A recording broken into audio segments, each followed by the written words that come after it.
Welcome to the top of the world.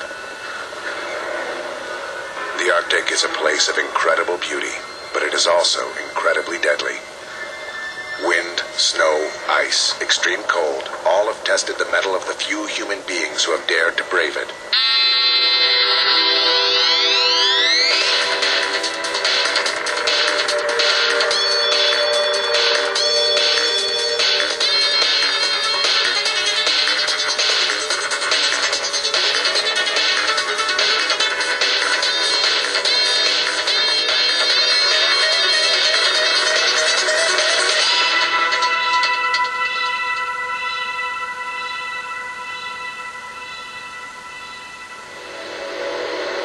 This is Iqaluit, the capital of Nunavut in the Canadian Arctic. It sits about as far north of the Canada-US border as Key West is south of it. It's a gateway to the far north, one of the last frontiers on Earth. The wilderness and wide open spaces beckon many adventurers and thrill seekers, but the climate and terrain are sizable opponents. Nunavut is a vast territory of almost 2 million square kilometers, which would cover most of Europe, yet only 27,000 people live here in 28 communities scattered like marbles on a hardwood floor, isolated from each other by the vastness of the Arctic terrain. Out here, even if it's only a short distance from home and warmth, it's not the place you want to be stranded. The business of search and rescue in the Arctic is unique. The environment presents challenges that are daunting at best and downright frightening in many cases. And when nighttime falls, things get even more complicated.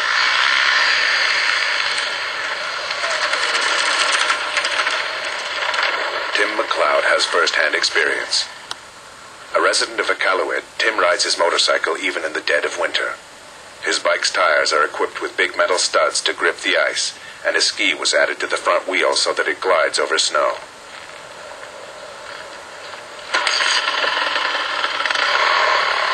When Tim headed out for an afternoon ride with some friends, he had no idea just how close he would get to losing his life.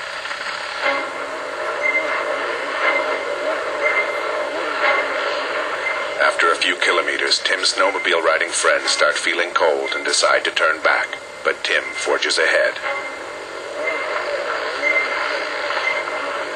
The wind kicks up and all traces of the snowmobile trail that Tim is following have vanished.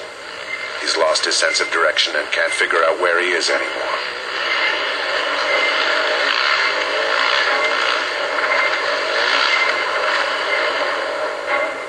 It's getting dark. There's no trail to be found, and Tim's motorcycle is sputtering on its last few drops of fuel. Using his emergency fuel reserve, he warms his hands on the bike's engine. With the extreme cold and the distance involved, rescuing someone who's lost in the Arctic is never easy. And that's in the daytime. When the sun goes down in Nunavut, things get even tougher. So I parked the bike for a while, didn't know what I was going to do. I decided to walk up to the top of a ridge. Sometimes at night you can see the glow from the lights. And so I walked up a ridge, but it was pitch black. When I got to the top of the ridge, I just saw another ridge. So I made my way back to the bike, and that was the point that I knew I was staying for the night. Tim digs out a hole in the snow to shelter himself from the wind. He has no way of signaling his distress. All he can do is wait and hope that someone comes to the rescue. The first hour wasn't too bad, and then after that I got really cold. Figured the worst.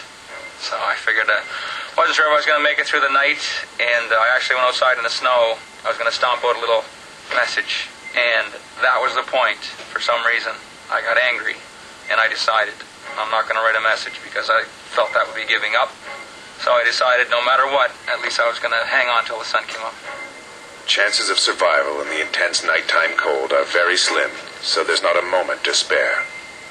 The main challenges for doing any kind of rescue, any kind of search effort in Nunavut or in the Eastern Arctic is the vastness of our areas, the isolation of our communities.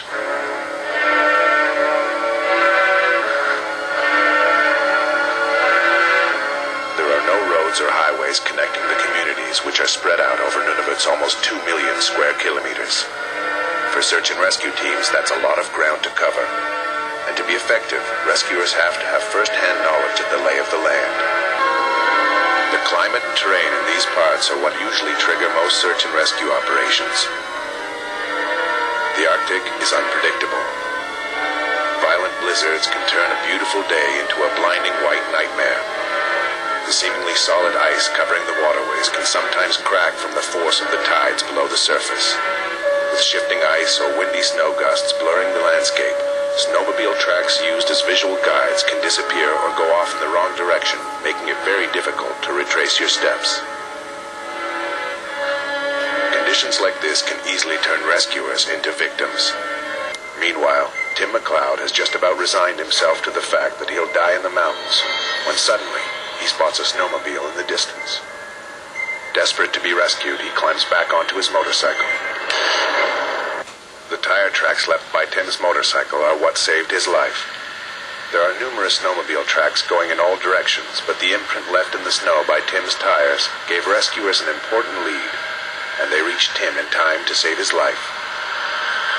As soon as the stores open on Monday morning, I bought a nice little handheld GPS, so I have all my locations programmed into it.